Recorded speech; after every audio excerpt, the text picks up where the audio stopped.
book of Nehemiah, 8th chapter, 10th verse. మరియు అతడు వారితో ఇట్లా నేను పదండి క్రొవ్విన మాంసమును భక్షించుడి, మధురమైన దాన్ని పానము చేయుడి, ఇది వరకు తమ కొరకు ఏమీ సిద్ధము చేసి కొనని వారికి వంతులు పంపించుడి. ఏలయనగా ఈ దినము మన ప్రభువుకు ప్రతిష్ఠితమాయెను. మీరు దుఃఖపడకుడి. ఏం చేయాలంటే పడకుడి. ఎందుకండి? యెహోవా యందు ఆనందించుట. హల్లెలూయా, హల్లెలూయా. మనం ఏంటంటే ఎక్కడ పోయినా సంతోషంగా ఉంటామేమో కానీ దేవుని ఒక సన్నిధిలో, ఒక సహవాసంలో వస్తే మన మకాళ్ళు దిగ్నం. దైవ యోగిని విమర్శించటం ఏంటంటే we're not coming with whole heart, సంపూర్ణ హృదయంతో రావటంలా. We're not coming with commitment. ఒక డెడికేషన్ అనేది లేదండి. ఎక్కడికి పోవాలన్నా ప్లానింగ్స్ ఉంటాయేమో కానీ దేవుని ఒక సన్నిధిలో రావాలంటే, ఎందుకంటే ఇక్కడ ఏమంటా ఉంటున్నారంటే మీరు బాధపడవద్దు. ఎలా ఉండాలంట? సంతోషంతో. ఎందుకంటే మనం ఎవరి సన్నిధిలోకి వస్తాం అంటే ఒక సృష్టికర్త ఒక సన్నిధిలో మనం వచ్చినప్పుడు ఎలా ఉండాలంటే మనము సంతోషించాలి.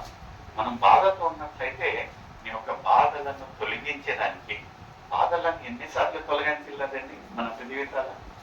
ఎన్ని సాక్ష్యాలు బైబిల్లో చూసినట్లయితే ఎన్ని సాక్ష్యాలు, ఒకటి రెండు కాదు, ఎన్ని సాక్ష్యాలు.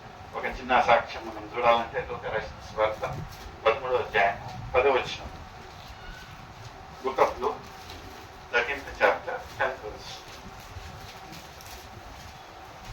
విశ్రాంతి దినమున ఆయన ఒక సమాజ మందిరంలో బోధించుచున్నప్పుడు 18 ఏళ్ల నుండి, ఎన్ని సంవత్సరాలు అంటే 18 సంవత్సరాలు బలహీనపరచు దయ్యము పట్టిన ఒక స్త్రీ అచ్చట నుండెను.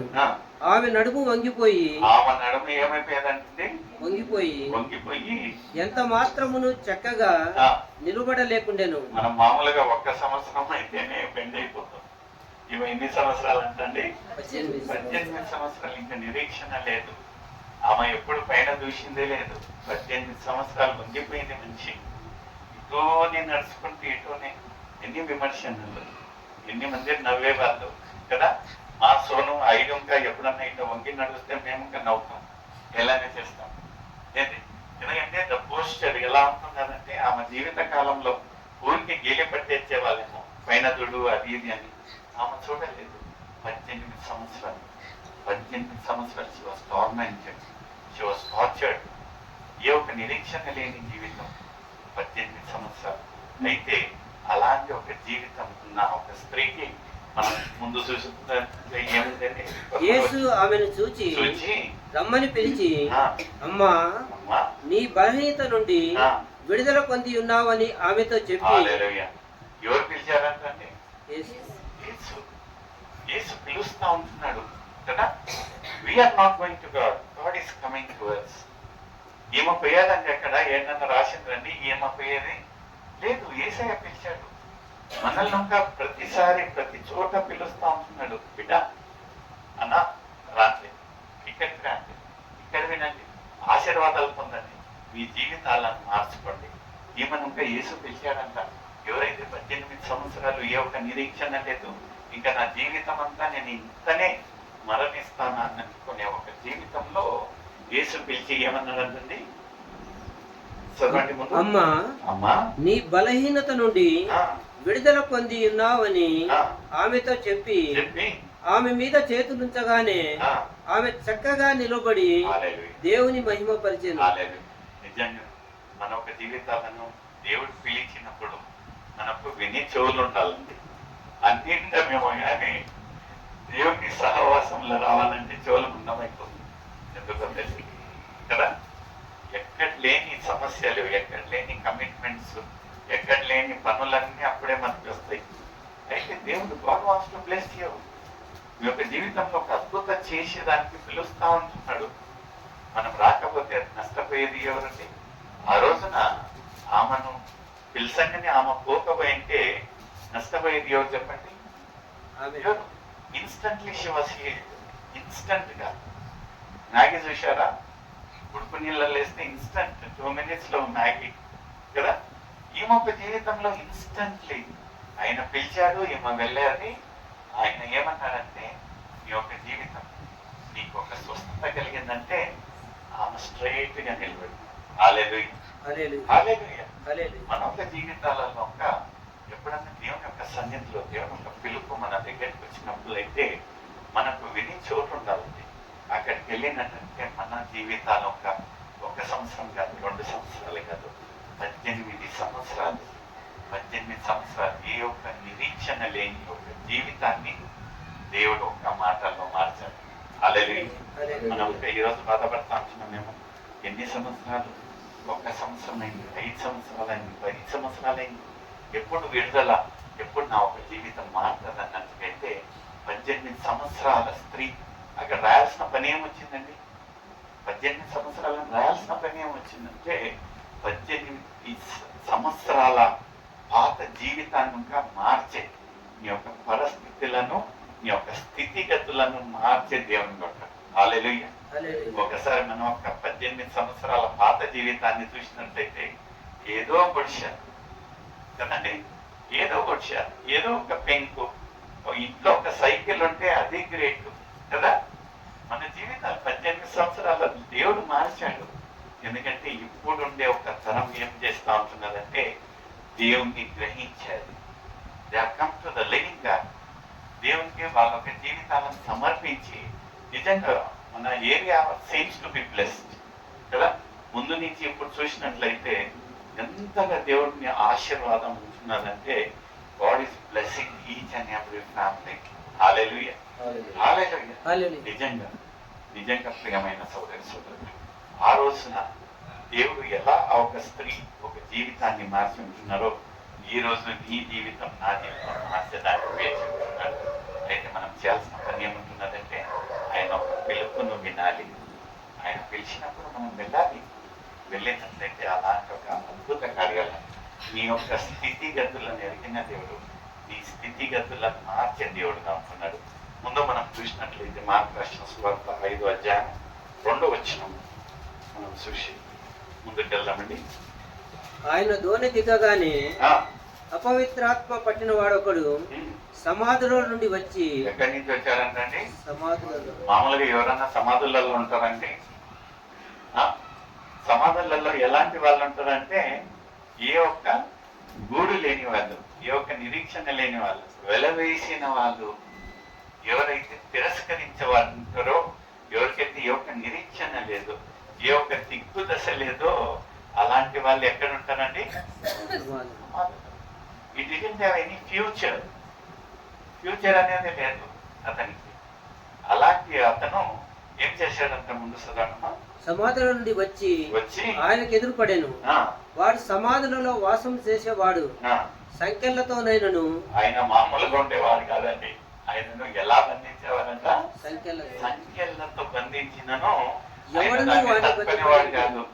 ఒక్కొక్కసారి ఏం చేసేవాడంట, ఒక సంఖ్యలను తెంపి వేసుకొని ప్రజలను హాని చేసేవాడు, తనను తాను హాని చేసుకునేవాడు.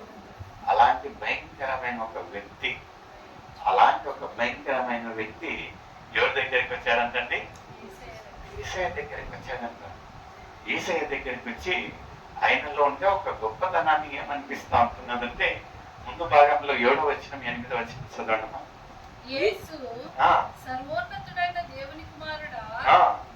ఈ మాట ఎవరు చెప్తా ఉంటున్నారండి? ఎవరు చెప్తా ఉంటున్నారు? శిష్యుడు కాదండి, దేవుని గ్రహించిన వాడు కాదు, దేవునితో ఎంబడించిన వాడు కాదు, ఒక అపవిత్రాత్ముడు. ఎవరు పలుకుతా ఉంటున్నారు ఈ యొక్క మాట? ఏమంటా ఉంటున్నాడండి? యేసు సర్వోన్నతుడైన దేవుని కుమారుడా, నాతో ఏం పని? దేవుని పేరిట హల్లెలూయా. దేవుని పేరిట అడుగుతా ఉంటున్నాయినా, నువ్వు ఎందుకు నన్ను హాని చేయడానికి వస్తా అంటున్నావు? నిజంగా ఎప్పుడన్నా మనము నోరు తెరిచి మన ఒక దేవుని గురించి 4 గొప్ప మాటలు చెప్పామండి? ఎప్పుడన్నా చెప్పామా? నేను సేవించే దేవుడు గొప్ప దేవుడు. నిజంగా మీరు ఎప్పుడన్నా గమనిస్తారో లేదో, ఓసన్న మినిస్ట్రీస్ యాయన్న వర్తమానాలు వినండి. యాయన్న వర్తమానాలు వినండి. ఆ ఒక దైవ సేవకుడు ఏమంటుందంటే నా దేవుడు అంటారు. వినట్లయితే ఈరోజు ఇంటికి వెళ్ళిన తర్వాత ఒక యూట్యూబ్ ఛానల్ ఓపెన్ చేసుకోండి. ఓసన్న మినిస్ట్రీ దైవ సేవకుడు ఏమంటుందంటే నా దేవుడు నిన్ను ఆశీర్వదించునుగాక. నా దేవుడు అంటే first we must accept God. మనల్ని మనము ఆయనను సొంత రక్షకునిగా ఆయన రుచి చూసినట్లయితే అప్పుడు నా దేవుడు అని చెప్పచ్చు. కనుక ఎలాంటి వాడు దేవుని గురించి చెప్పాడంట? ఒక అపవిత్రుడు. ఎవరైతే సమాజంలోంచి వెలవేసిన వాడు, ఎవరైతే ఒక భయంకరమైన థ్రెట్ సొసైటీకి, అలాంటి వాడు దేవుణ్ణి గ్రహించాడంట. ఈ రికగ్నైజ్డ్ ఆయనను గ్రహించాడు. మనం పొద్దున్న లేస్తే రాత్రి వరకు ఆలయంలలోనే ఉంటాం కదా, దేవుని ఒక సహవాసంలోనే ఉంటాం. అయితే ఒక్కసారైనా ఆయనను మనం గ్రహిస్తూ ఉంటున్నాం. అదే రికగ్నైజింగ్ హౌ గ్రేట్ ఈజ్ సామాన్యంగా తీసేస్తాం. We don't accept. అదే మీరు అందులో చూడండి, వాళ్ళ ఒక దేవుళ్ళ గురించి ఎంత దూరమైన చేస్తారు, ఎంత భయంకరమైన ఒక పరిస్థితి ఉన్నామో దే డోంట్ లివ్ ఇట్. అయితే మనం చేస్తాం వీటిని చాలా సర్వసాధారణంగా తీసుకుంటాం కదా, సర్వసాధారణంగా, వెరీ ఆర్డినరీ. ఎవరైతే ఒక మాటతోటి ఒక సృష్టిని సృష్టించుతున్నాడో, సూర్యుడు చంద్రుడు అంతా ఒక మాటతో సృష్టించుతున్నాడో అతన్ని మనం ఏం చేస్తా అంటున్నాం? చాలా ఈజీగా సామాన్యుడిగా తీసివేస్తాం. అయితే ఇతనిలో నాకు ఒక గొప్ప మంచి విషయం ఏముంటున్నదంటే అతను గ్రహించాడు అతను ఎవరు అనేది ఇతనికి తెలిసిపోయింది. ఏమంటా అంటున్నానంటే దేవుని పేరట నేను అడిగేది ఏంటంటే నన్ను బాధపడతారు, ఆయనకు విడుదల కలిగింది. హల్లెలూయా. ఎంత భయంకరంగా మనం ఉంటున్నామేమో, మనల్ని అందరూ వెలవేసి ఉంటున్నారు. ఏ ఒక్క నిరీక్షణ లేని జీవితంలో ఉంటున్నామేమో.